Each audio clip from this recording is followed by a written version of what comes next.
પાર્કિંગના કારણે આજરોજ ટેન્કર ચાલક દ્વારા અકસ્માત સર્જી નાસી છૂટતા નંદેસરી પોલીસ દોડતી થઈ છે। આજરોજ બપોરના સમયે નંદેસરી ઔદ્યોગિક વસાહતમાં બાઇક ચાલકને ટેન્કર ચાલકે અડફેટે લેતા બાઇક સવારનું ઘટના સ્થળે જ મોત થયું હતું, જ્યારે ઇજાગ્રસ્ત યુવકને સારવાર અર્થે મોકલી આપવામાં આવ્યો હતો।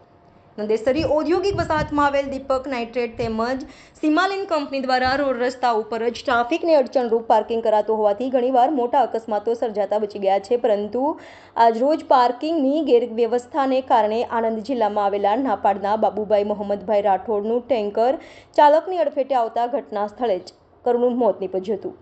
બાબુભાઈ મોહમ્મદભાઈ રાઠોડ નંદેસરી સ્થિત ખાનગી વ્યક્તિના ત્યાં ડ્રાઈવરની નોકરી કરતા હતા। દીપક નાઇટ્રેટ અને સિમાલિન જેવી કંપનીઓ દ્વારા કરાતા આડેધડ પાર્કિંગને કારણે રસ્તાઓ પર વાહન ચાલકોને વાહન ચલાવવાનું મુશ્કેલ બને છે।